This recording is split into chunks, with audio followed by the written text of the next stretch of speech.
Bihar RJD के CM face और नेता प्रतिपक्ष तेजस्वी यादव क्या कांग्रेस के गेम प्लान में फंस गए हैं? क्या तेजस्वी को सता रहा महागठबंधन में खुद के हाशिए पर जाने का डर? तेजस्वी यादव क्यों मंगलवार से बिहार अधिकार यात्रा पर निकलने वाले हैं? कुछ दिन पहले ही तेजस्वी यादव और कांग्रेस नेता राहुल गांधी की वोटर अधिकार यात्रा का समापन हुआ था। 15 दिन पहले राहुल गांधी और महागठबंधन के अन्य नेताओं के साथ वोटर अधिकार यात्रा में निकलने वाले तेजस्वी यादव को अब अकेले यात्रा करने की नौबत क्यों आई? इस यात्रा के पीछे की क्या है इनसाइड स्टोरी? क्या वोटर अधिकार यात्रा से राहुल गांधी ने बिहार कांग्रेस में जान फूंक दी है, जिससे आरजेडी को सीट शेयरिंग में फंसने का डर है, या फिर तेजस्वी यादव अकेले यात्रा कर राहुल गांधी को सख्त मैसेज देने वाले हैं? बिहार की सियासत में इन दिनों यात्रा का मौसम है। एक तरफ जहां तमाम पार्टियां अपनी अपनी यात्राओं के जरिए जनता से जुड़ने की कोशिश कर रही हैं, वहीं तेजस्वी यादव ने भी अपनी खुद की बिहार अधिकार यात्रा का ऐलान कर दिया है। यह फैसला इसलिए भी चौंकाने वाला है क्योंकि करीब 15 दिन पहले ही उन्होंने कांग्रेस नेता राहुल गांधी के साथ वोटर अधिकार यात्रा का समापन किया था। सवाल यह है कि जब एक संयुक्त यात्रा सफल रही तो तेजस्वी को अकेले एक और यात्रा करने की जरूरत क्यों पड़ी? राजनीतिक विश्लेषकों का मानना है कि तेजस्वी का यह कदम सोची समझी रणनीति का हिस्सा है। वह यह यात्रा किसी और के लिए नहीं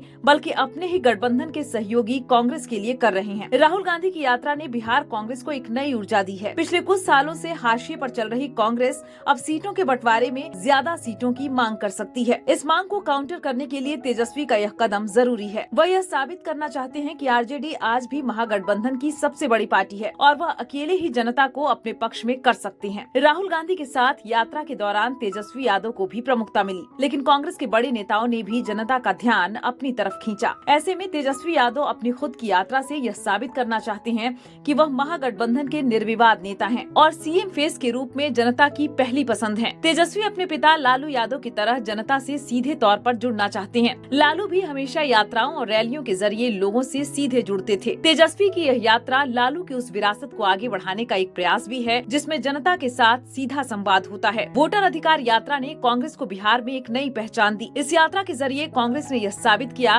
कि वह सिर्फ राजद की बी टीम नहीं है, बल्कि उसका अपना जनाधार और राजनीतिक कद है। राहुल गांधी ने अपने भाषणों से जनता को यह संदेश दिया कि कांग्रेस बिहार के मुद्दों को लेकर गंभीर है। यह एक ऐसी स्थिति है जो राजद के लिए चुनौती बन गई है। राजद हमेशा से ही महागठबंधन में खुद को सबसे बड़ी पार्टी मानता रहा है और इसी आधार पर वह सीटों के बंटवारे पर अपनी शर्तें रखता है, लेकिन अब कांग्रेस मजबूत होकर अपनी शर्तें रख सकती है। यह स्थिति तेजस्वी यादव को असहज कर रही है। यही वजह है कि वह अपनी यात्रा से यह साबित करना चाहते हैं कि असली जनाधार आज भी राजद के पास है।